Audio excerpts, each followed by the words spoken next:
This is a wonderful day for us to celebrate Who Are You Without Your Business Card?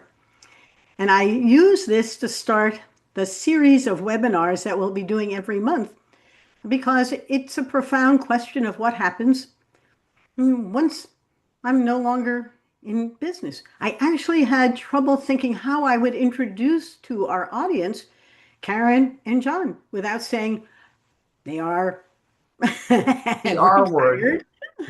Um, and so let me begin by telling you why this is such an important entree into this whole discussion about the meaning and purpose of what happens when you design the next chapter of your life, this next stage.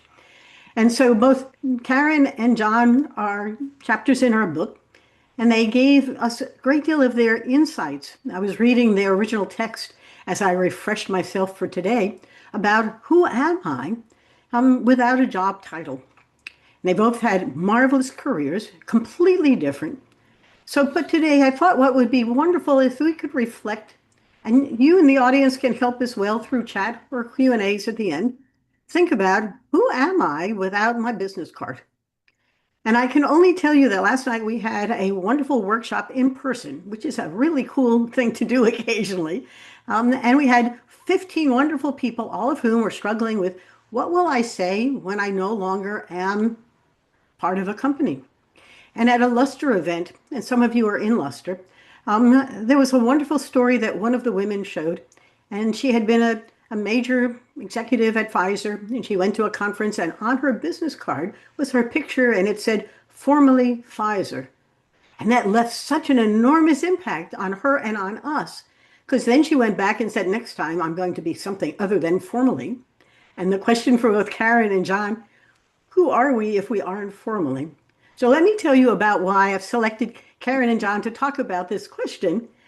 They're each going to be sharing their stories with you, and then we'll get into some of the questions you have about how do I switch. Um, John's life shows how values, resilience, and relationship have shaped his identity all through his career. And then Karen is going to show that high-achieving women must intentionally design engagement, purpose, and community after stepping away from a full-time leadership job. But all through her career, she was re-identifying herself, and that was part of a process of discovery and becoming. So this is really wonderful. I'm going to let them each say hello for a moment, and then I'm going to turn to John to tell his story.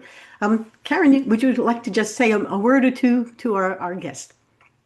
Um, I'm Karen. I'm here, delighted to be talking to you. And I hope that I'm not only talking to you, but I'm answering questions that you may have. And John? This is a very timely discussion for me. We're getting ready to move from Fort Wayne, Indiana to Florida to chase our grandkids who left last summer. And I can't think of a more timely topic for me to verbalize what's been running through my head for the last 6 months as we consider this big change. And as I was talking to John, he said, now, am I Papa and my wife Nana, or do we have other identities as well? And so we have some profound questions to talk about today. I am going to start with John. If you would please, share with the audience, what was your career like? And, how have you were in the Navy, you were in nuclear power plants, you were in community organizations, but you can do a far better job than I can in a snapshot. Who are you? Well, so I remind myself frequently I am who my creator made me to be, and sometimes and oftentimes defined by what we do. And I'm no different. I am a human being with human pursuits and a family to provide for, and people that care about me and people that I care about. And at the heart of the matter, I went to the Naval Academy, and it was a life-changing experience throughout my Navy experience, largely devoted to service. And I can't think of any other better way to describe all the time I spent at sea away from my family. And hearing my wife when I came back and I would try to help out on things, she says, John, I've taken care of this for the last 6 months. I don't need your help. And You've been fired. I've been fired. But we learned so much from that, and but at the end of the day, we did a lot of stuff in the Navy surrounding service, and then I went into the nuclear power industry for about 25 years, and the theme there was really about public safety. How do you operate a nuclear facility in the and with people living in the shadow of this facility? How do you do that in a way that respects their rights as citizens and families and people, and do this in a way that you're providing a service for the public? And we were very mindful of this, that anything that we did, plant operating or plant shut down, those plants had to be operated with respect and out of service to the customers buying electricity from us. And then late in my career, I had the opportunity to start up a not-for-profit organization devoted to economic growth of a region. And again, I spent like 6 months to a year listening to people talk about why we would never work together as a region because this community did that, and there was this basketball game and this football game and all those kinds of things that keep people from um, paying attention to the really important stuff, but we get wrapped up in these emotional attachments to identity in all sorts of different forms, whether it be a basketball team or a football team or my work. Um, and along the way, I got invited to leave employment more than once. I was invited kindly to leave. And I was always struck by how quickly all the attributes of that identity get ripped away because of some unfortunate day at work. And yet at the end of the day, I was still the person my creator made me to be. And those kinds of things that really matter about who we are, those things can't be taken away by the corporate identity. And sometimes we are too willing to give up those things to the corporate identity and give priority to that corporate identity when the things that are really important about us are not easily changed. Now, as you have gone through this career of yours, you've had moments of learning here and of repositioning, always around service, public service, community building, and even your work as a Vistage chair trying to work with people in business. How did you begin to realize that you weren't what you did, but you had this bigger, stronger identity beyond this? I mean, did you begin to tell different stories to yourself? Did you begin to realize that I'm not what I do, I am who I am? Can you share some of your insights? Yeah, I think I don't, I'm not, I'd be fascinated to hear what others say about that in response to that question. But for me, the thing that always struck me was while we got to do a lot of big things as leaders and talk to big organizations and be the public face of an organization, those kinds of things, the things that really resonated with me when I was at one of the nuclear plants, there was an equipment operator way down in the organization by most people's perspective, but he's the person that really has to do a great job in operating that plant. So I put him way up in the organization. In this respect, he would call me and said, I don't want anybody to know that I'm talking to you, but would you listen to me? And he said, meet me in the stairwell on the north side of the plant. And we would go out and sit in the stairs, and he would tell me what he was concerned about and why he was worried about this, or maybe something going on in his family. And I just treasured the fact that someone would call me up as the plant manager and say, would you talk to me? Would you listen to me? Would you hear me out on this? And I always gained valuable perspective, but the heart of it was thinking that somebody trusted me enough to tell me what they thought, what they disagreed with, what they didn't like that I did, and gave me a chance to rectify or correct or better explain. But to me, it was intimate moments that helped me define where I wanted to go in the future. And it helped me realize that the identity sometimes could get in the way. People didn't want to talk to the plant manager and tell him he didn't want to, what he didn't want to hear. And yet my job was to hear them out so that we could really be effective in dealing with the challenges that we all confronted day in and day out.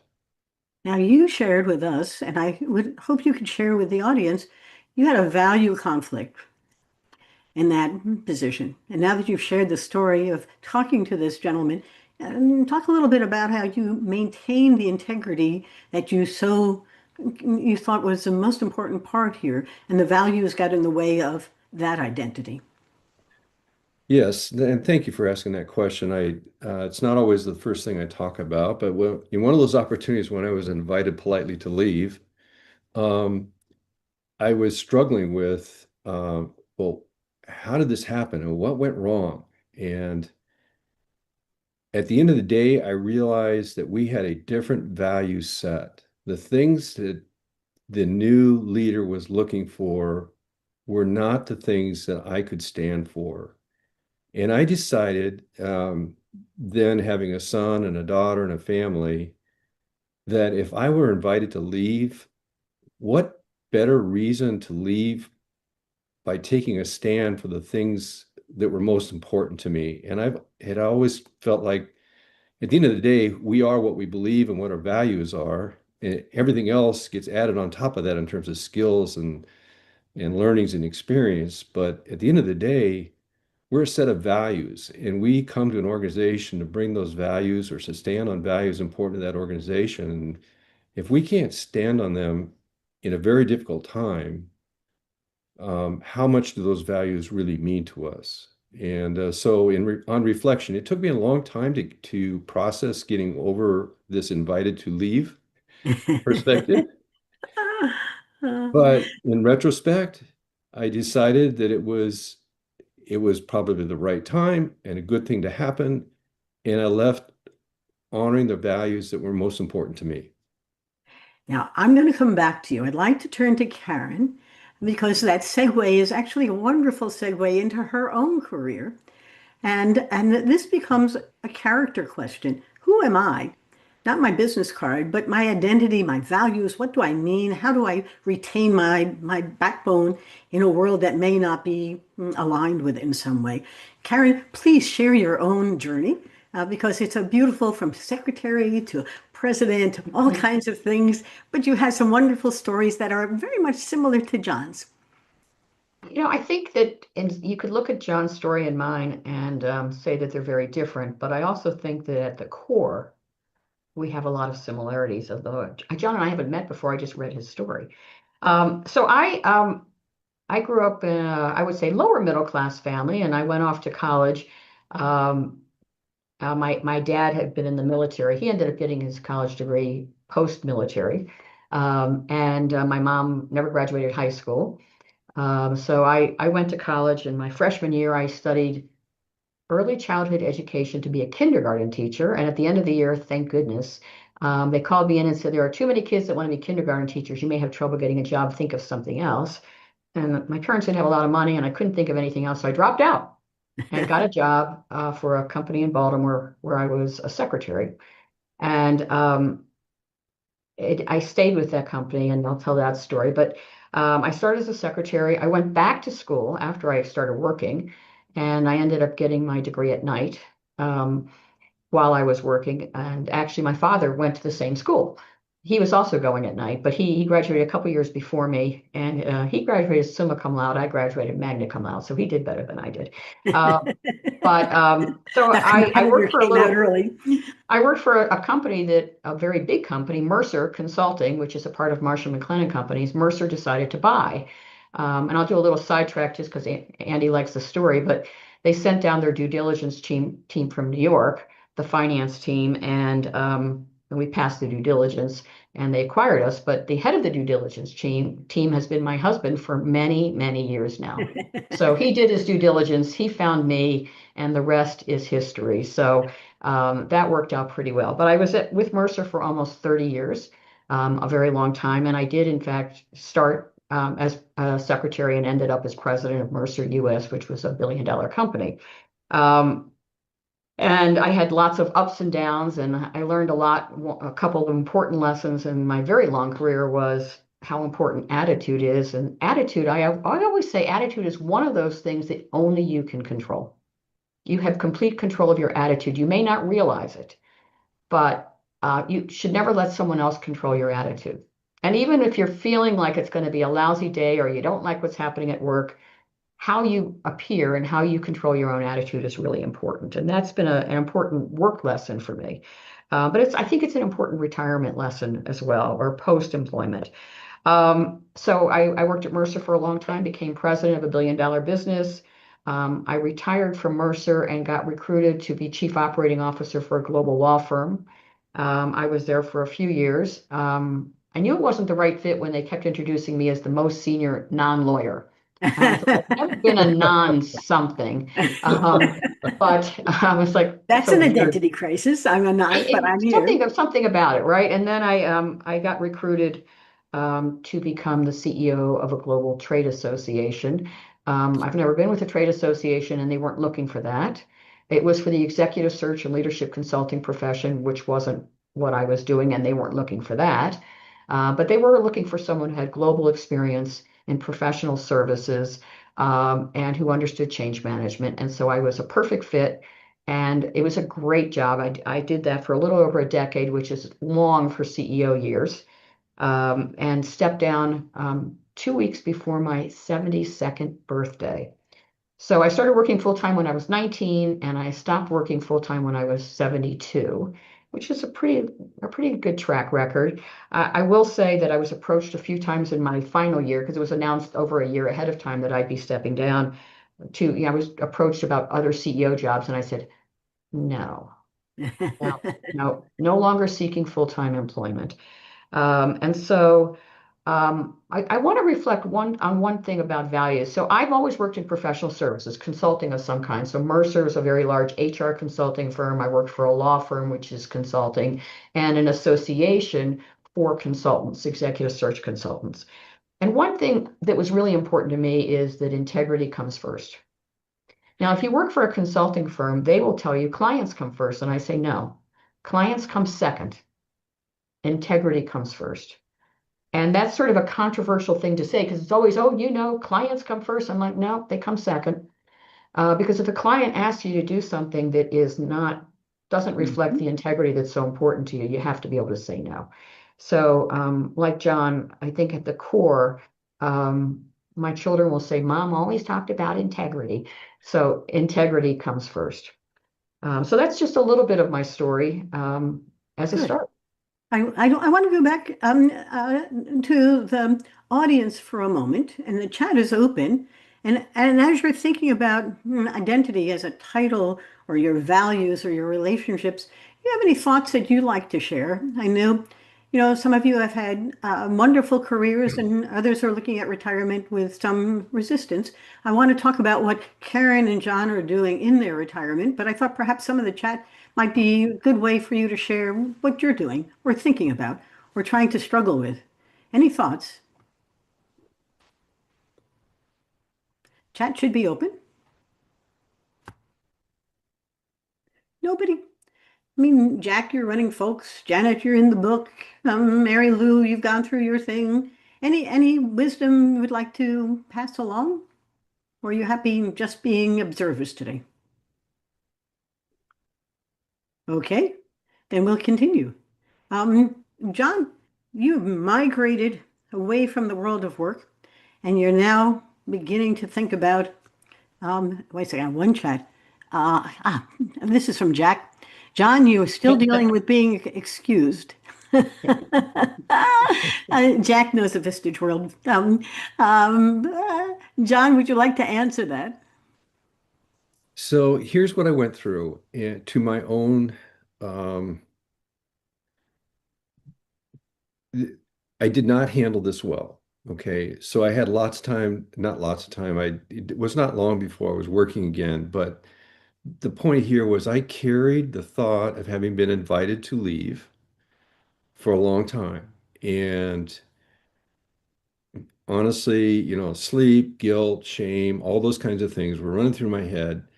And but at 7 years, I actually ran into the individual who had invited me to leave, and he was, everything was fine and professional, right? No problem, right? And all of a sudden struck me that he was not laying awake feeling badly about what happened 7 years ago. So I took a page out of Lincoln on Leadership, And I guess Lincoln was famous for writing letters which he did not send. So I wrote this individual a letter, and in my own head, I forgave him. In my own words, I put it in the letter, I forgive you. And I took that letter, having written that letter, and took it to my pastor.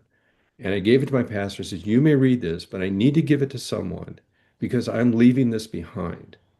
I made an intentional decision that I had caused myself, okay, to Karen's point, I had caused myself. I carried that thing for way too long.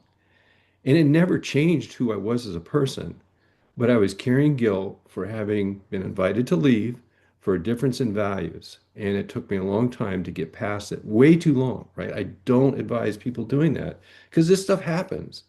You know, every work situation is not a perfect work situation, and we got to move on, and it happens. Karen, would you like to share your own experience that you might align with what John just said? So, first of all, I love the expression invited to leave. What a very pleasant way to put it. So, John, thank you for that. I've been invited to leave myself, actually on more than one occasion. It's interesting because I told you I was president of Mercer US, and we had, I don't know, three global CEOs in 4 years or something like that. And I'd been there 30 years, and I went from secretary to president, so I had a fabulous career. But the last CEO didn't like me. He actually called me in one day and he said, you know, Karen, I don't like your style. And I thought quietly to myself, I don't much like your style either. I didn't say that, but I did think, huh, your style either. But anyway, he moved me into, he didn't fire me. It would have been better. He actually moved me into kept my pay, but moved me into a position that was a nothing position, hoping that I would quit. So, in the end, I managed to get a package and it all sorted out. But I have to say, when he called me in and said, I don't like your style, I thought, hmm. I had to really think about it. But I have had a lot of experiences throughout my career where I had to pause and say, how am I going to respond to that? And how am I going to manage it? And if you can't fix your own attitude, then you have to go. And I've also counseled people on the same thing. If you're that Mhm. unhappy, you should leave. So you either have to decide that you're going to enjoy being where you are, or you should decide to go somewhere else. So it goes back to that attitude story. And John, I love the way you just said, I just need to write this down. And sometimes writing a letter that you don't send is much better than sending it Yeah. for a lot of reasons. So, Andy, I see a couple of comments in there. I don't know if you want to look at those. I'm going to.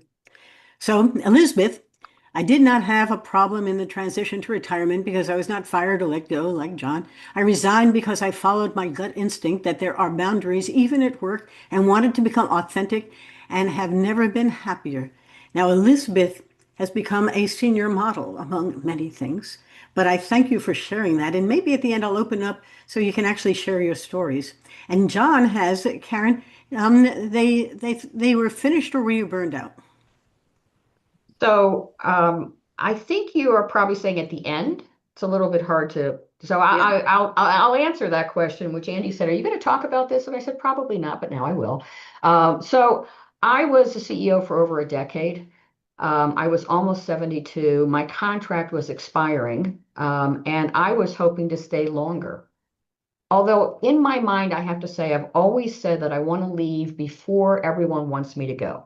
You know, my goal isn't to be on the downhill trend when I go, but rather going up, which I think is what happened. But the board called me in 13 months ahead of time and said, we're not going to renew your contract. I'll be almost 72. You know, we think it's time to look for another CEO. And I thought, I had really wanted to stay. I didn't want to stay a long time, maybe a year or two, but so I went through 7 stages of grief in that year, all in 1 year. And because, you know, you first feel like they don't want me anymore and what's wrong and I'm not loved and, you know, all of these feelings. But I have to say, it was about halfway through that last year, I said, the board was really smart to make this decision. This is really good. And by the end, I was like, and I was starting to get approached about other jobs. And I said, you know what? This is a good time to leave. So even though I was almost 72 and I thought, I still want to stay in there, I was working crazy hours. So I wasn't burned out. I thought I should stay longer, but actually, the board was absolutely right. And from a board perspective, having a CEO for over a decade who was approaching 72, and there was no succession because it was a small organization and they needed to bring someone in from the outside. So it ended up being a great decision. But I'm a type A personality who likes to stay busy. So I can't say that I was burned out, but I can say that when you're a CEO for 10 years and there's times for change, sometimes it's just good to bring in a different leader who has a different perspective. And I think that's what they did. They didn't, no one should ever try to bring in the same kind of person over again, but bring someone in with different capabilities and qualities. So a You little bit of said a what long answer to say I didn't feel burned out, but I also didn't feel I wanted another full-time job. I'd love you to now, I'm going to segue into now that you've entered this new chapter, call it whatever you like. You said one thing that struck me as very profound. I have nothing on the calendar for the rest of my life. And now you're filling it with a year of engagement. And I think that the concept is a beautiful one. And then, John, you can share what you're doing now that you're moving on to the next chapter as well. But Karen, you're going to follow right along. So that Yeah. was the end at So 72. What came next? yeah, so if you look at my calendar, it was busy from the age of 19 to 72, which was a long time to have a completely full calendar. And so as I was getting closer and closer to the end of 2024, I thought, well, what am I going to do in 2025? And I thought, you know what? I just came up with this idea that I'm declaring 2025 the year of engagement.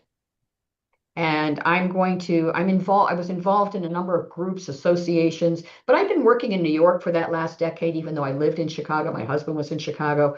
So I was a member of a bunch of things, but hadn't really gotten that involved. So I said, 2025, it's not so much that I'm looking for something, but rather I'm going to engage in everything I'm involved with, but really engage and see how it feels. And if I decide that I'm having fun with something, I'll do more of it. And if I decide it's just not a good fit, I can drop it. And so in 2025, my calendar got filled up very quickly. One of the things I found out, if you say, like if I'm on this call and I say to John, John, I'll send him a chat. I really enjoy getting to know you. Could we have just a virtual cup of coffee? I will bet John will say yes. So I was on a lot of Zoom calls and a lot of different people. And when I found someone that I liked, I would just boldly send them a note saying, hey, how about a cup of coffee? Virtual if if they live somewhere else, or just I'll come downtown or whatever. So 2025, I started getting so engaged and meeting so many people and getting such a full calendar that I was really having fun. My husband would say, are you going downtown again? Isn't that a hassle? I said, I love it. So I have actually continued 2026 as continuing to be engaged. And in fact, someone approached me in a meeting who was earlier in their career, and she said, I'd love to talk to you about it. And I talked to her about engagement. She said, that's a great strategy for me because I'm at a crossroads in my own career, but she wasn't at the top of the house. And she said, I'd like to talk about how that happens. And I can tell you, I have never once asked someone for a follow-on call where they've said, no, I really don't want to talk to you ever again. You haven't been fired from friendship. No, Oh, and so you build relationships, and mentioning friendships, I will say, and John probably felt this too. I was with Mercer for almost 30 years. When I left, I would say very few people stayed in touch. A couple, but mostly they went on their business, and that was that. And it was the same thing at the end with AESC. A couple of people I stayed in touch with, but mostly they continue their life, and that wasn't, while it was my everything in my world when I worked 60 hours a week, it wasn't anymore. And so those relationships, and John, I know you talk about um, attitude and values, but you also talk about family. One of the things I wanted to do in terms of engagement is spending more time with my family and my grandchildren. But I didn't want to be a full-time grandparent. My kids would have loved it if I said, I'm moving to Denver and you don't have to do any daycare because I'm going to be it. No. So anyway, do this before I move to John. You were at a dinner and you named yourself not retired, but something else. And I have it here. It was called preferment. And the women said, "Oh, you're retired." You said, "No, I'm not." Can you share that? I don't want to correct you, but I'm not the one that used preferment. And I Oh, and I don't even like the term because I think it's too complicated to I say. got it. So far, I'm just no longer seeking full-time employment. I got it. Um, but there's this rewired term, and I don't know. For some reason, I just I'm not happy putting a name on any of it at this point. Good, good. So I thought I would share that. So Andy, I Perfect. don't know. You'll have to seek the preferment person. I was just going over my notes and it was I've had many folks try to rename retirement in a way that made it a time for things I prefer. And I thought that was, one of the things that how do we call this? The words we use create the worlds we live in. And this word retirement is not one we particularly want to use because it doesn't mean anything for us. I don't know what it You is. do have an opportunity to choose the things you prefer doing and to Yes. say no to the others. I just don't know about the preferment title, but I do feel like that's really important. Yeah. John, how have you been enjoying the next stage or chapter in your life? I know being grandma and nana and grandpa, papa are important to you. Share. So, in the last 3.5 years, I've been doing this Vistage work, and we always I like to ask people why they're doing what they're doing, and my why is about paying forward the many opportunities that people gave to me along the way. I know I'm sure this happened to Karen. Every once in a while, I would like in between roles, I would go talk to people and they would give me their time and the best of their advice and counsel and maybe even make a recommendation or a referral or those kinds of things. And I'm thinking like, and how do I pay them back? And they didn't want anything for doing that. They did it out of the goodness of their heart. And I, I, I decided along the way, I have a lot of repayments to do. So I even think about it in my family, how many times was I too busy at work to be at something? And in fact, we had a really important event early in our career. Um, I had gotten in the habit of going to the nuclear plant on Sunday morning before church, and nobody cared where I was at before church. And I would come home in time to pick everybody up. We would go to church, go to Sunday school, and life would go on. Well, I went one morning, and the whole plant went dark as I walked out across through the plant to get to the control room, and I thought, this is not a good thing. And I got home about 5 or 6 o'clock at night, and I was explaining to my wife what, the whole day, and everything was fine. And then she says, John, she says, you don't know what you missed today, do you? And I said, well, I missed church. And she says, yes, you did. But your daughter graduated from eighth grade today in church, and you can't reschedule it. And so there are some things in life you can't reschedule, and you just missed one.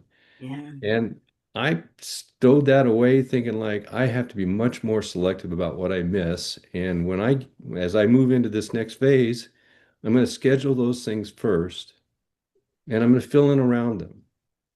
I'm going to choose the things that I want on my calendar. Just like Karen, I can hardly believe how busy my calendar's been this week as we get ready to move. And I'm thinking like my poor wife is doing all this packing. I need to be much more selective about what I put on my calendar and the things I commit to. But I've got a lot of repayments to make for the people that invested in me and asked nothing in return for it. Now you're moving to Florida, and there's a story behind this that I think is very reflective of your values, but also your desire to have purpose and meaning now in the lives of your children and grandchildren. Would you mind sharing that? Yeah, talking about blessings in life, they lived for 15 years within a mile of us. And so by right of that proximity, we had the opportunity to be involved, sometimes more than we wanted to be involved. But my grandson was going through confirmation, and I promised him and I promised my son that I would I'd be the homework guy. In between class sessions, I would make sure that he did his homework, and we would practice memory lessons and verses and stuff like that. And 3 years later, he was confirmed. And now my granddaughter is in confirmation, and she lives 1,000 miles away. What am I going to do about that?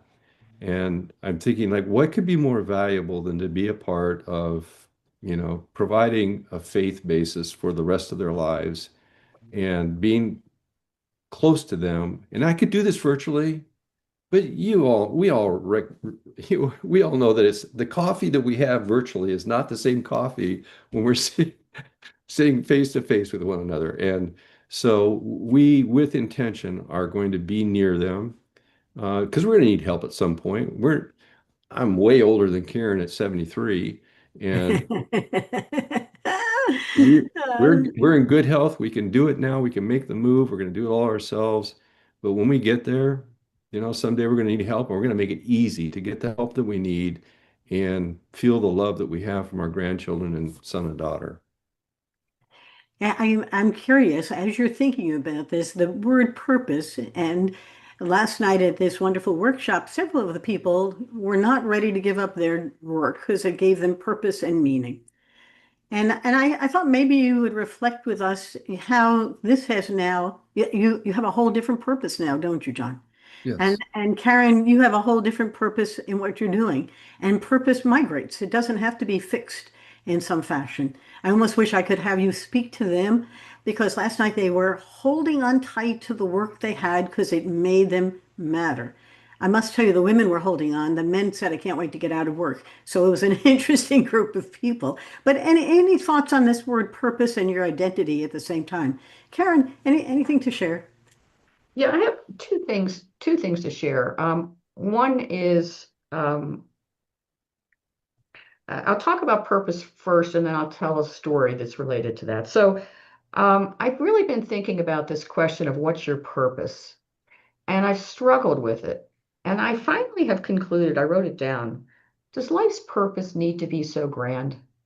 Can't it Mhm. just be centered on values, no matter where you are in life? Can't it be about integrity and kindness and caring and helping others and honesty and believing in the value of inclusion? And, maybe my purpose is really more centered on my values. As I was listening to John and all his service-oriented career, and I thought, well, I didn't really do that. And I thought, but you know what? I did, because what I did is focus on helping others succeed. And so as I look at that, I feel like my purpose isn't some grand, solving world peace or hunger. I would love to do that, by the way, but that's probably not it. But I think it's more values centered. And then I want to talk about something that happened to me 3.5 years ago, that made me really think about focusing on my own self. So I was really blessed 3.5 years ago. I needed a kidney transplant. And my younger son gave me one of his kidneys. By the way, I have two sons. Both of them offered. The older one, who lived near me, didn't match, and the younger son was a perfect match. It took me 2 years to be willing to accept that gift because I thought, oh, if anything happened to him, I don't know what I would do. But his wife was quite insistent as well because they have children. And I'm Bubby, by the way, and they wanted Bubby to be around for a long time.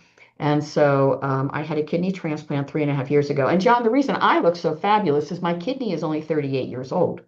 And so I have a very young kidney. But I thought to myself in 2025, I talked about engagement, but there was something else I wanted to do in 2025, and that is take care of the gift that I was given. And so what does that mean? Well, I needed to stay healthy.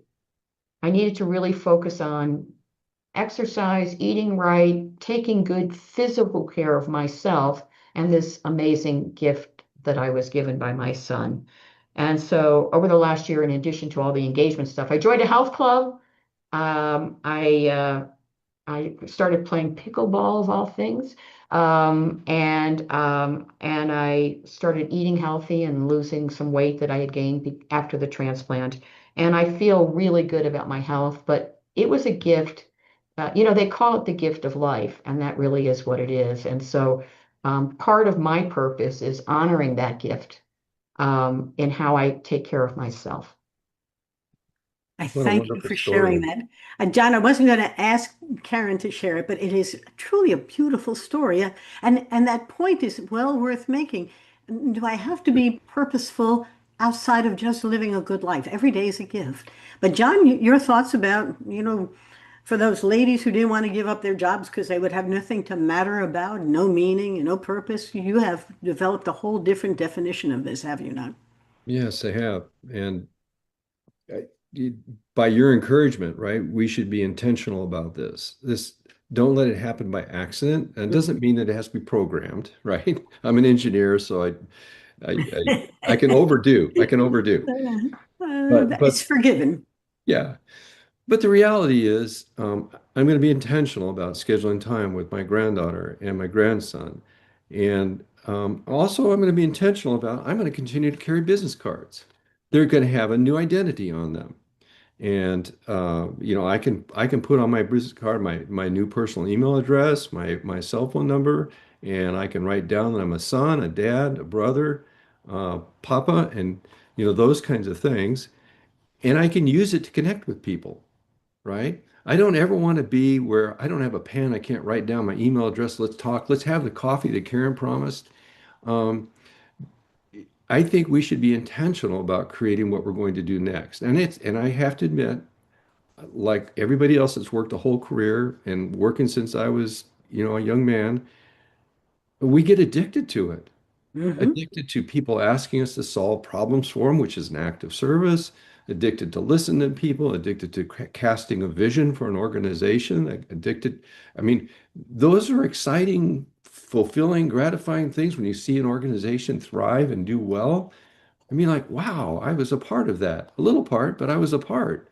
And you can still be that intentional without having to have a name tag on a door.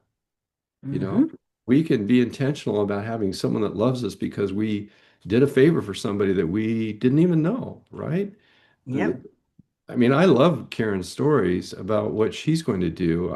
I'm learning a lot from this whole thing, but I think there's a ton of things that we can do intentionally to still have a meaningful purpose after we leave the corporate setting or whatever it was you were doing in your working life. Those things are important, but now there are other things that can be important in our lives. I'm going to read the chats. And I'm just about ready to open it up for Q&A. But Mary Beth, I agree with John. I want to pay it forward in my retirement years. How do you find the balance in donating your personal time and energy while maintaining boundaries with organizations or programs that want a lot of your time and attention? I want to be mindful of maintaining a healthy balance. John and Karen, you both have interesting opportunities to share, your thoughts on that. How do you redefine boundaries here so that people aren't pulling you into what's important to them as opposed to what's important to you? It's your time to prefer what you want to do. John, your thought? So sorry, I hope this doesn't sound rash, but I think this whole thing about work-life balance I think it's a deception. I think the only thing that really exists are boundaries Mm. where we draw hard lines between, you heard my story about being in the wrong place at the wrong time. What I think we need to do is be very clear on our priorities. And I'm glad my wife is not sitting here helping me answer this question because she would pull up my calendar and tell me I've given away way too much time this week when I should be packing boxes. But my new self is putting in place those things are most important to me first and making sure that those things have priority on my calendar. And then I can fill in behind it the things that I really have time for, and while it's saving time for my wife and the things that we do together personally. And that's an important feature too, is that we have family responsibilities that maybe we have put in the back seat far too long. It's time for us to be able to do that. No regrets. Karen, your thoughts? You know, I think people also, there's a just term having a portfolio career. I don't know if anyone's heard about that, but I always feel like the slice of the portfolio they forget is family. And so the portfolio is all of this work stuff. And I'm like, well, what kind of portfolio is that? So mine is a portfolio of life, not a portfolio of a career. And so I think about the biggest slice of my pie is family. But I started thinking about family and fun and friends and health and all of these things that are important slices of the pie. I'm a member of a number of associations, but a couple of them I spent extra time with. And one of the things I found, which Mary Beth, this question reminds me of, if you're a volunteer, they will ask you to do as much as you're willing to say yes to. Hmm. And oftentimes I say yes to too many things. And so one of the things I've done in the last year is I said yes to too many things with one group. And I said, you know what? I'm going to go back and turn this part into a no because I'm doing three big things with you and I think two's enough. So I'm going to say no to this third thing. And so I think it's okay to, even if you said yes, and I say yes because I'm a little bit like a kid in a candy shop, like, oh, that sounds like fun. Oh, that sounds like fun. Oh, I'd like to do that. And so it's a sincere not forcing me into yes, but it all sounds fun to me until I look and I think, why did I say yes so much? So it's okay to go back and say no and say, I've rethought it. And so constantly balancing what you're doing is really important. And then when I say yes, I give it my all because that's how I do things. So I'm doing a couple of things that I just love doing. And I've said yes to them and I feel good about it. But sometimes I realize that I say yes too often. And it's important to do that. But also, I feel, and I think, John, based on everything you said, the biggest slice of my pie has to be around family and friends and that life. Because what is that old thing? No one has ever looked back on their deathbed and said, I wish I spent more time at work. So, what is the legacy? And when you talk about legacy that you're leaving, to me, a legacy is about how people think of you after you're gone. Hmm. And so that's one important legacy. It's not how big a check you wrote necessarily, but it's about the memories that live on. Yeah. And I'm visiting my grandchildren, and they want to know about my mom, who would have been who's my mom and my dad, who really weren't. They were very close to dying when they were born, so they didn't really know them. But I talk about my memories and then the memories that they'll have. And so I think it's really important to think about the legacy you're leaving in terms of that whole.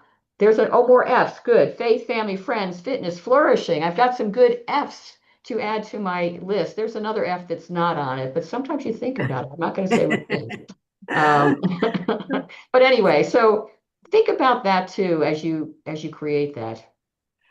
Barack, that was lovely. Thank you so much. Let's see what we have on here. Um, Elizabeth, um, I was a salesperson successfully selling other people's brands for 40 years, and now at 79, I'm empowered to be the brand, and it gives me a passion and a purpose, a commitment to live my best life. Absolutely. The first thing I did when I retired was to get my own business card. I was intentional about moving forward because of what my parents, who are Holocaust survivors, reinvented themselves in America with nothing, no college, no endowment, no mommy and daddy to help them, and hold their hands that you pick yourself up one foot at a time.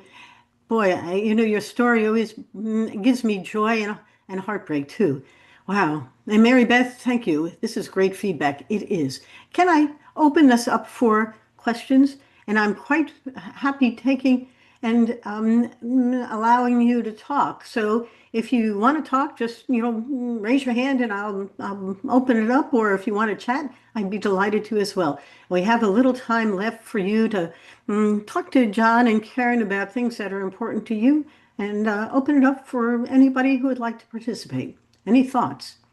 What would happen if you had nothing on your calendar for the rest of your life? I know some of you have had that problem. Any thoughts you'd like to share?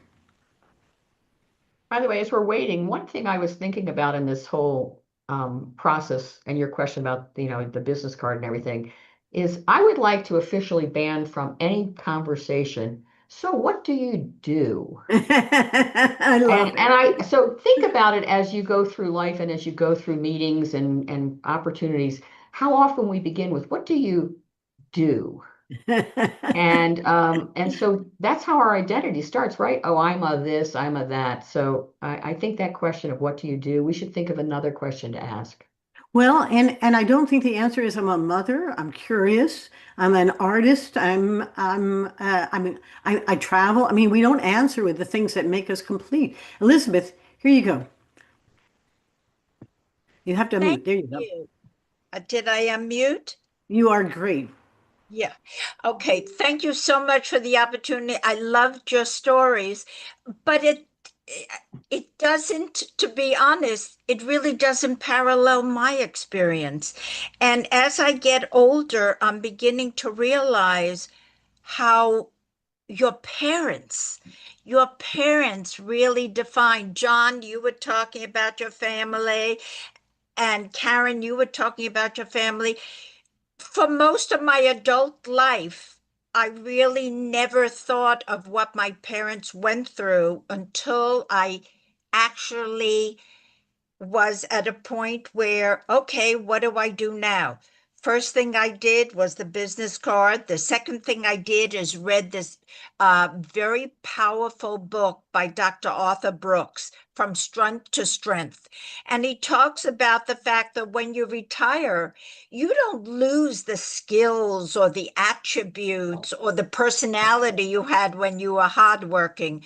You just redefine those skills in a different area. And I love doing research. I love getting dressed. I love meeting people. And the other pivotal article I read was the Harvard study, the Harvard 75-year longitudinal study that tracked people for 75 years to see what made them happy as they age. And it came down to three factors. One, the ability to make your own decisions, that you have the mental acuity, the financial security to make your own decisions. Two, a passion and a purpose that gets you up in the morning, that motivates you, that gets you out of the house, that you get dressed up for. And three was community.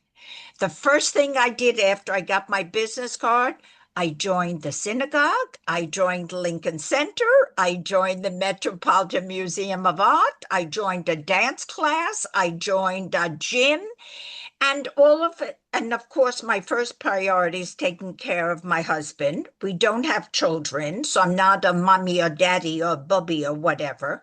I do have grandchildren because step grandchildren. And I live in Manhattan and I love my life. I live 2 blocks from Carnegie Hall. I live 3 blocks from Lincoln Center. And they have this program, not because I'm a senior, it's choose what you want to pay. I pay $5. I pay $5 and I have my neighbors, my friends from synagogue. And so far I've signed up for 10 performances for $50 only in Manhattan. And the senior model became another very exciting thing because all of a sudden I was inspirational to younger people. People at Temple are really not interested in my modeling career. You know, a lot of them are very wealthy widows and they live in their pied-à-terres across from Central Park. But I have a whole relationship with younger people, the producers of the videos I appear in. I learned Instagram and Chat GPT at my Senior Planet Center. I haven't cooked in 40 years. My husband does all the cooking. I've never called an Uber. I've never used an ATM. But I have 3,786 followers on Instagram. And I'm very proud of what I accomplished. And that's my Elizabeth, story. I always love your story. I'm going to turn to Jack because he'd like to share some thoughts as well. But I appreciate you both coming and sharing so much with folks who may not be familiar with your story. It's a beautiful one. And I love your pictures. Thank you, ma'am. Go Thank ahead. you. I got hooked by Vistage for a 10-year run as a best practice chair. Uh, and the hook that got me was the then CEO, a guy named Rafael Pastor, calling me up on the phone and saying, "Isn't it time that you went from a life of success to a life of significance?" And I've never forgotten that. Uh, but I wanted to speak uh, to Karen's comment about what do you do? And one of the things that I learned when I went through one of these intensive get to know yourself weekends with an organization called the Mankind Project, was one of the first things that they did when you walked in for this training was they said, "Who are you?" And so I said, "Jack Gelman." And they looked at me and they said, "Who are you?" And they drilled that down about 10 times until I finally got to the point where I said, "I'm a distracted, depressed, despondent human being who's in mid-career. Mid-career, I've been offered a chance to be a CEO of a big company, but it means I got to move to Hamburg, Germany. Don't know what to do." And they said, "Well, we're not going to tell you what to do, but maybe this weekend will give you some answers about who you are." So I think "Who are you?" is a lot better than "What do you do?" I love it. But I remember at a party celebrating one of my birthdays, I talked about, I don't know, significant moments in my life, and all of it was about becoming an anthropologist. And afterwards, my daughters, who are wonderful, came up to me and said, "You're really a good mom also." And I went, "Oh my goodness, what am I missing in terms of an identity and a personality and a recognition?" And they've turned into beautiful women with great grandkids. But sometimes I wonder if they did it all by themselves. And I just hustled along. This has been wonderful. Any other questions or thoughts? You all have been very engaged, and I truly appreciate it. Any thoughts you'd like to leave for anybody? And I'm going to go back for last thoughts for Karen and John for our audience here. Anything that you would like to leave with them as you think about the wonderful hour we've spent talking about our own journeys and how to begin to reflect and create relevance on who we are in this next chapter. And who knows, we have 30 extra years to go. My father went to 100. There's lots of living to do. Lots. John, how about yourself? Last thoughts. So um, I just reflect with my own set of doubts. And I've never done this transition before, um, Mm, but I am going to walk forward in faith that a new life, and if and I love what Karen said about controlling our attitude. Let's be intentional about creating purpose and finding places where we can give back and participate and volunteer. There's a whole bunch of people, whole bunch of organizations out there that want and need people with great experience who are willing to give and serve and make other people's lives better. And I don't know what they're going to be, and I don't know what I'm going to find. I don't know anybody in Florida other than my kids and my grandkids, but there's going to be a good life, and I'm going to do it on purpose. I love it. Thank you. Karen. So this has been great. I love learning, and I feel like I learn in every opportunity. And I took a lot of notes myself today, but I look at this as a new chapter, but not my last chapter. Yep. So this is not a destination like I'm here and now I'm done, but rather it's a new chapter, but not the last. And then thinking about what brings you joy. Hmm. um, Not Maria Kondo, how you fold things, but what brings you joy? And I get joy from helping others. I get joy from my granddaughter saying, "I love you so much. Can I give you a hug?" Yeah, that brings me joy too. But thinking about what brings you joy, and it's not just a personal, selfish joy, but when someone said, that was great, you really helped, that brings me joy. And so I would just say that as you think about purpose and values, think about how you can, when you give joy, you get joy back again, right? So, You're totally enjoyed this. Karen, you said this gave you great pleasure. And John, you guys are just so special. Both because your chapters in the book can't make it, but this makes it come alive. And as great as those stories are, this is it's like we're not quite in person, which would be the next best part, but it has been delightful. Thank you for sharing. Thank you for all of you who come. And this will be available. We'll take the recording, we'll put it up on LinkedIn and on my website, and you can share it with others. And I feel like this is a time for us to share, which is something I've always been doing with podcasts. But I love sharing these stories because what I've learned is nobody knows what this thing is after quote unquote work. And therefore, we're all making it up. Why? Why can't we do it by learning from each other and sharing our ideas and not worrying so much about how can I stay happy and purposeful?